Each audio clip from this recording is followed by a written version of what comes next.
Hello दोस्तों, आज हम इतिहास के बारे में अध्ययन करेंगे। हम राजस्थान का इतिहास आज शुरू करते हैं।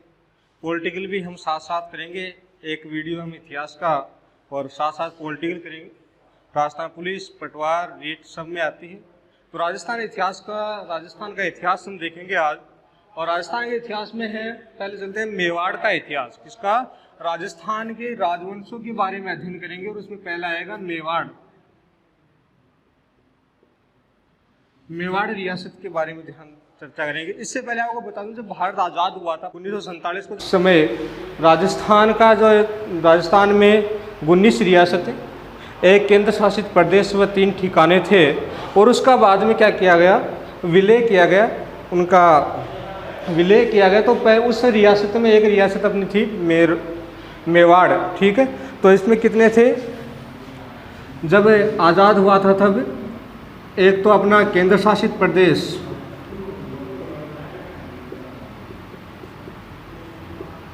ठिकाने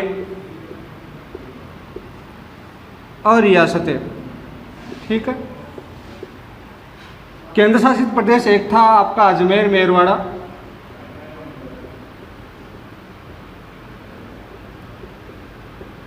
ब्यावर वाला क्षेत्र। दूसरा 3 ठिकाने थे, निमराना, कुशलगढ़ व लावा। ठीक है, जो आपका निमराना था अलवर में पड़ता है, कुशलगढ़ है ये बांसवाड़ा। और लावा के बारे में देखो, लावा जब इसका एकीकरण किया जा रहा था राजस्थान का, तब लावा को मिलाया गया था जयपुर में। ठीक है, और अब कहाँ है ये? अब है आपका टोंक। पहले कहाँ था लावा? जयपुर में था, और अब कहाँ है? टोंक में है। और 19 रियासतें थी आप। और 19 रियासत में सबसे प्राचीन रियासत थी वो कौन सी थी? मेवाड़।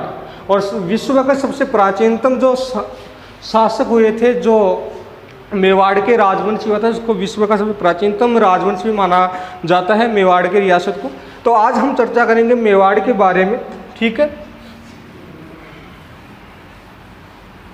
मेवाड़ है, उस मेवाड़ में कौन कौन से जिले आते हैं वर्तमान में? पहली बात तो मेवाड़ सबसे प्राचीन रियासत थी। सबसे प्राचीन रियासत कौन सी थी? मेवाड़। और सबसे बड़ी थी आपकी मारवाड़ थी। ठीक, दूसरी बात आती है, इसमें सबसे प्राचीन राजवंशों ने राज किया था। राजवंश ने राज किया था। और मेवाड़ पे जो राजवंश ने राज किया था, और इसमें थे गुहिल व सिसोदिया। ठीक, गुहिल व सिसोदिया प्रारंभ में गुहिल वंश ने राज किया था, गुहिल आदित्य के उत्तराधिकारी गुहिल वंश ने। और बाद में कौन सा था? सिसोदिया, जो अपने आप के राणा लगाते थे। और ये आपके अपने क्या कौन सी उपाधि? रावल की उपाधि लगाते थे। किसकी उपाधि लगाते थे? रावल की उपाधि लगाते थे। ठीक है, आगे देखते हैं। जो मेवाड़ है, इस मेवाड़ में कौन कौन से क्षेत्र हैं? देखो, क्षेत्र की यदि बात करते हैं, मेवाड़ क्षेत्र या मेवाड़ रियासत, इसमें आपकी आती है प्रतापगढ़, राजसमंद, भीलवाड़ा, चित्तौड़,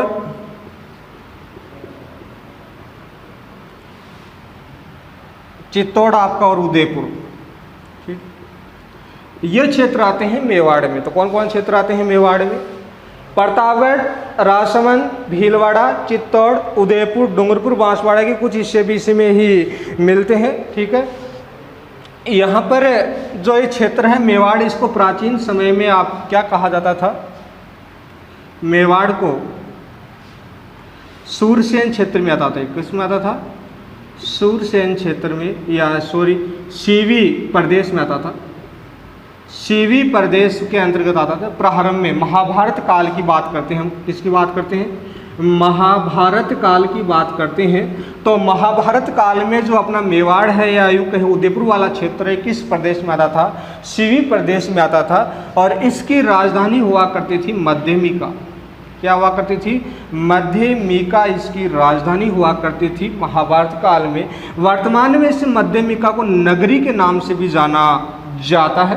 तो किसके नाम से जाना जाता है? वर्तमान में इसे नगरी के नाम से जाना जाता है। और जो आपके पंच आहट सभ्यता पंचमार्ग सिक्के हैं, वो पंचमार्ग सिक्के भी कहाँ से प्राप्त हुए हैं? यहीं से प्राप्त हुए हैं। ठीक है, तो ये सीवी प्रदेश से मध्यमिका है, वर्तमान में इसको नगरी नाम है। पंचमार्ग आहत सिक्के हैं, पंचमार्ग सिक्के वो भी, और यहीं से इसकी जानकारी मिलती है, इन सिक्कों से भी इनकी जानकारी मिलती है। अब देखते हैं यहाँ पर कौन सी जाति ने राज किया था, कौन सी जाति यहाँ। तो यहाँ जो जाति आती है वो जाति है आपकी मेर या मेव जाति। मेर या मेव जाति है, अधिक मात्रा में यहाँ निवास करती है मेर व मेव जाति। और इसे मेव व मेर जाति के अधिक पाते के कारण इसे क्या कहा गया? मेदपाट कहा गया। मेदपाट है वो संस्कृत भाषा का शब्द है। किसका शब्द है? संस्कृत भाषा का शब्द है। और इसे ही हिंदी में कहा गया प्रागवाट। क्या कहा गया? हिंदी में क्या कहा गया? इसे प्रागवाट कहा गया, प्रागवाट कहा गया है। ठीक है, तो ये मेरों का देश, मेरों का देश या मेवों का देश क्या कहलाता है? मेदपाट या प्रागवाट। इसे हिंदी में आपको प्रागवाट कहते हैं इसे, और संस्कृत भाषा में इसे किसके नाम से जाना जाता है?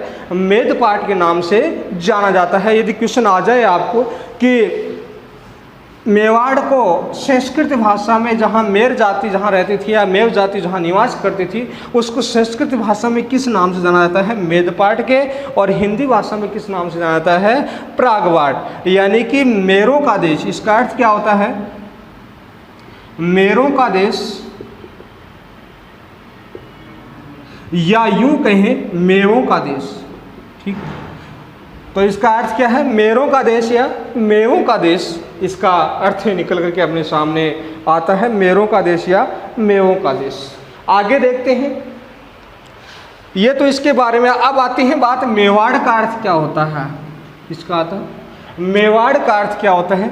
तो मे धनवाड़। ठीक, मेवाड़ का अर्थ होता है मे यानी कि मेव जाति, वाड़ यानी रक्षित। क्या होता है? रक्षित, यानी कि मेरों द्वारा रक्षित क्षेत्र क्या कहलाता है? मेवाड़। जैसे काठियावाड़, भीलवाड़ा यानी भीलों से रक्षित है, और काठियावाड़ है जो। तो इस प्रकार से मे है, तो मे का अर्थ क्या होता है? मेव जाति या मेर जाति। वाड़ का अर्थ मतलब क्या होता है? रक्षित, यानी मेवों से रक्षित। ठीक है, ये यहाँ तक समझा। तो आपको पूछ लेंगे मेवाड़ का अर्थ क्या है? तो मेवाड़ का अर्थ है मेरों से रक्षित। क्या है? मेवाड़ का अर्थ होता है मेरों से रक्षित भूमि या प्रदेश, रक्षित प्रदेश। ठीक है, क्या आएगा?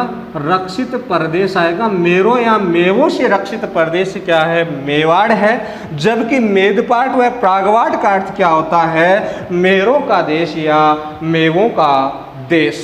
ठीक है, यहाँ तक कोई दिक्कत? तो इसमें कितने राज्य आते हैं? लगभग प्रतापगढ़ है, राजसमंद है, भीलवाड़ा है, चित्तौड़ है, उदयपुर है, और आपके डूंगरपुर बांसवाड़ा का कुछ हिस्सा है। वर्तमान में ये क्षेत्र इसमें शामिल है।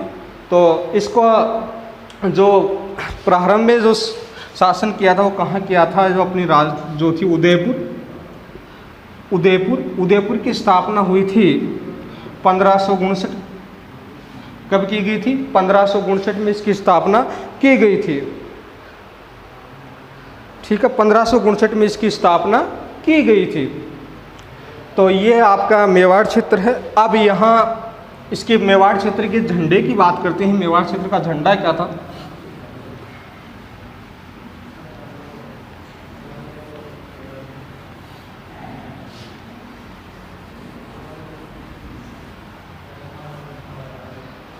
मेवाड़ का झंडा, जो मेवाड़ क्षेत्र है उसमें झंडा राजचिन्ह,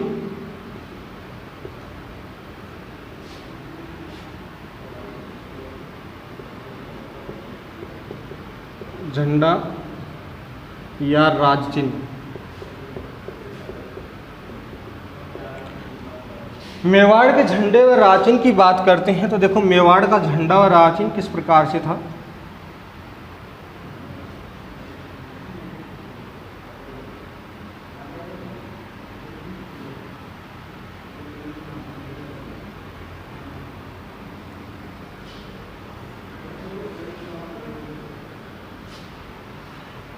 इस मेवाड़ के राज चिन्ह पे है, इसके ऊपर था सूर्य की आकृति बनी हुई।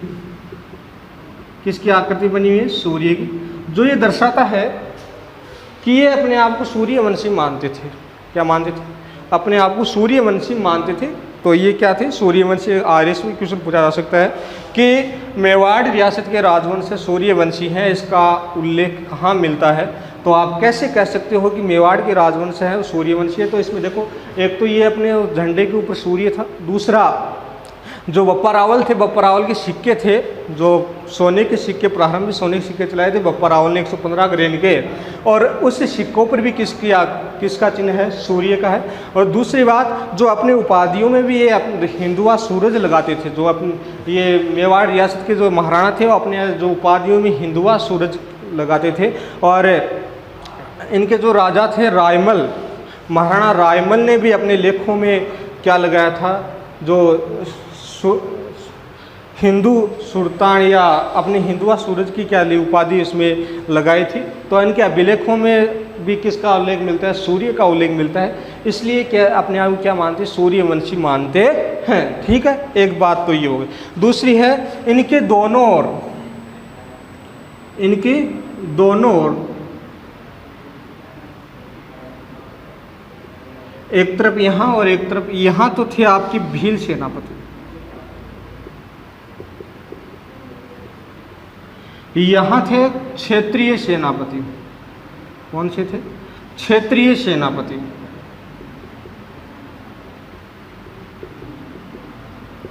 ठीक है, और इस क्षेत्रीय जो आपने राजपूत सेनापति उसको क्षेत्रीय सेनापति बोलते हैं। और ये कौन से थे? भील सेनापति। और भील में बताया जाता है कि पुंजाजी थे। कौन से थे? पुंजा भील था, पुंजाजी भील थे। ठीक है, पुंजाजी भील थे जो महाराणा प्रताप के सेनापति थे, पुंजा भील। और ऐसा माना जाता है कि झंडा ये महाराणा प्रताप के समय बनाया गया था। ठीक है, तो इस जो क्षेत्रीय भील है, क्षेत्रीय भील के हाथ में क्या थी? तलवार थी। क्या थी? तलवार। और इससे पुंजा भील के हाथ में क्या था? भाला। ये क्वेश्चन पूछा जा सकता है। क्या था? भाला था। और एक हाथ में क्या? तलवार थी।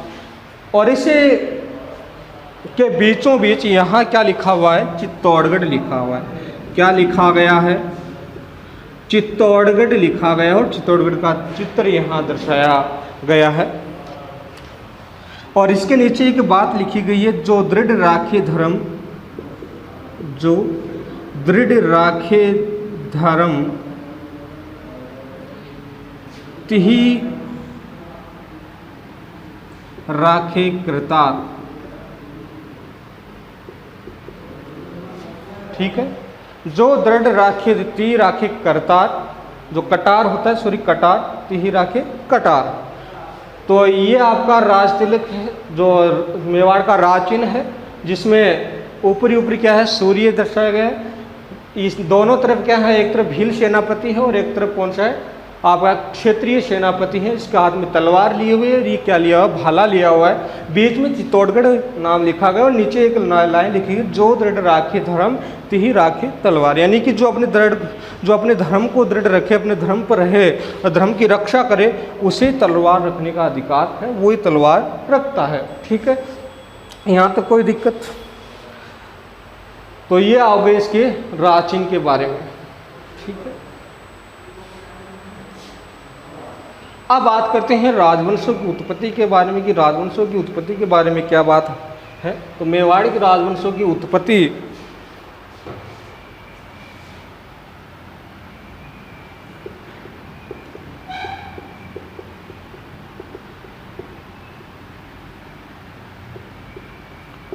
के बारे में देखो क्या कहा गया है।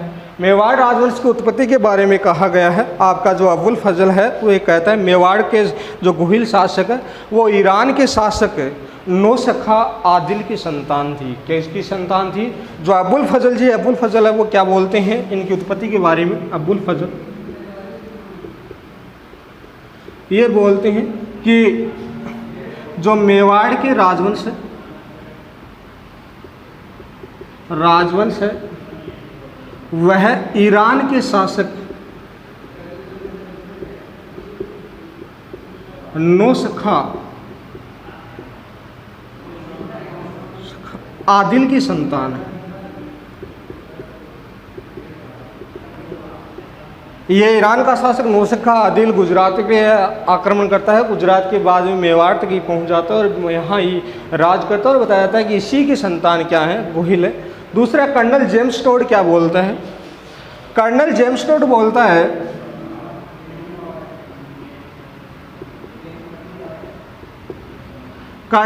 टोड बोलता है कि ये गुहिलादित्य की संतान है।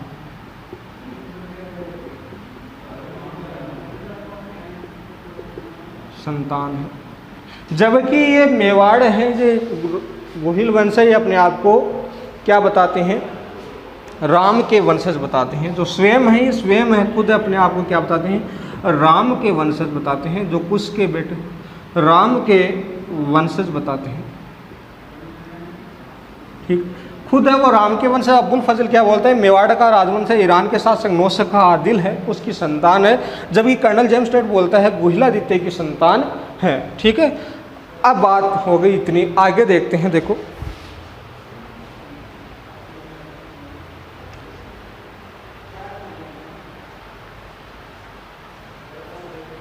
आगे देखते हैं इसके बारे में। जो मेवाड़ था इसके जो राजवंश है इसकी कुल देवता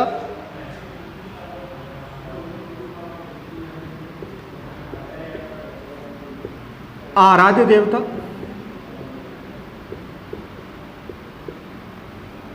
कुल देवी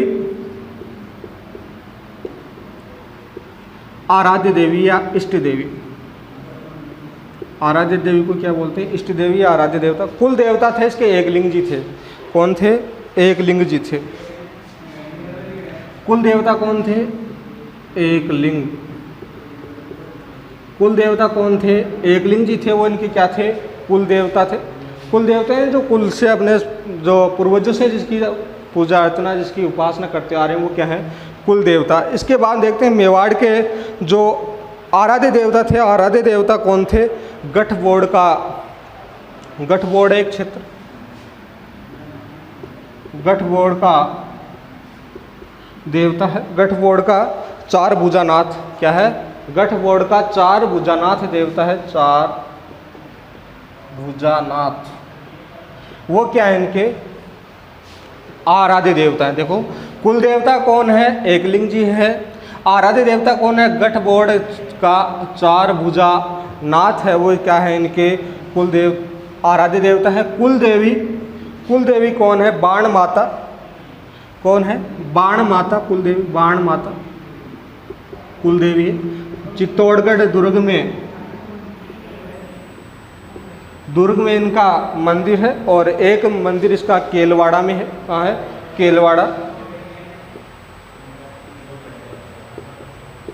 एक मंदिर कहाँ है इसका? केलवाड़ा राजसमंद में है। आराध्य देवी चार भुजा माता है। कौन सी है? आराध्य देवी कौन सी? इसकी चार भुजा माता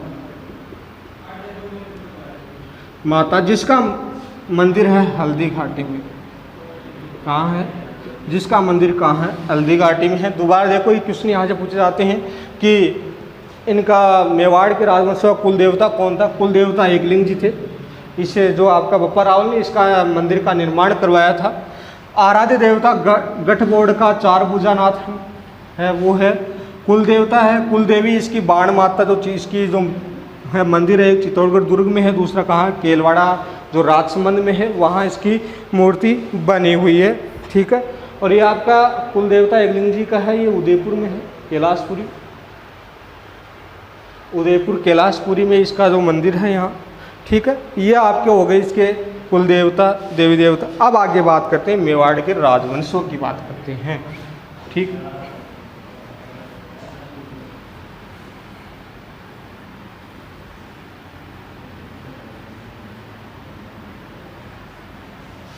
मेवाड़ राजवंश की स्थापना 566 ईस्वी में हुई थी।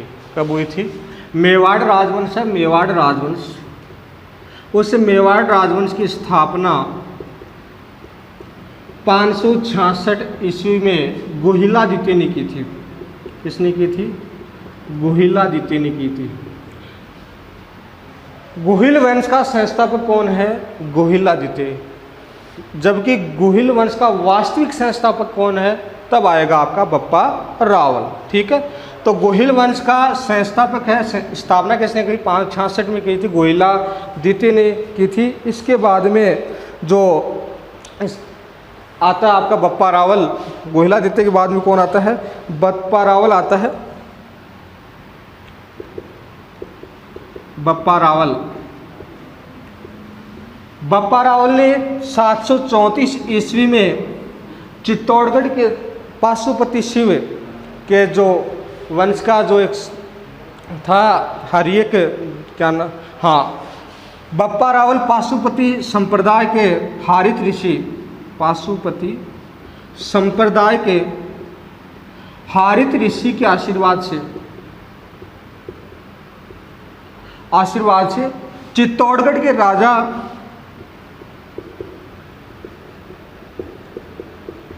मानमौरियों को हरा करके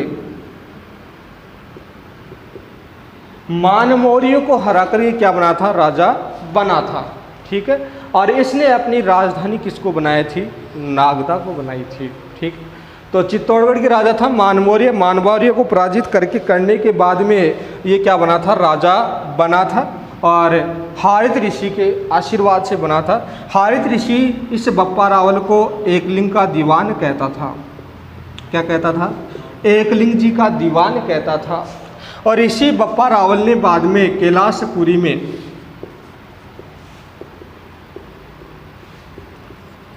एकलिंग जी का मंदिर बनवाया था।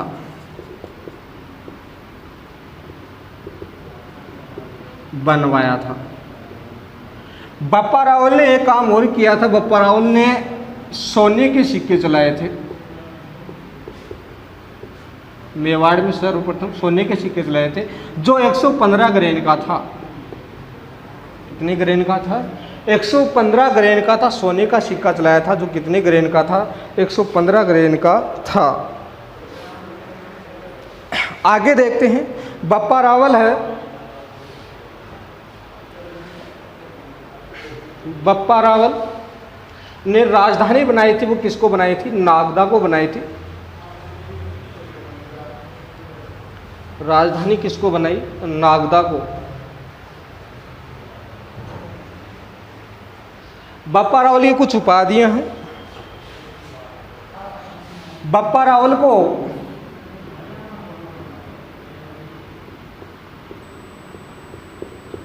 सीवी वेद चार्ल्स मार्टर कहते हैं। चार्ल्स मार्टर की संज्ञा दी थी, और इसी को ही कालभोज व मालभोज के नाम से जाना गया। कालभोज व मालभोज के नाम से जाना गया। इतिहासकार कर्नल जेम्स टोड और मुनहोत नैन्सी कौन थे? इतिहासकार कर्नल जेम्स टोड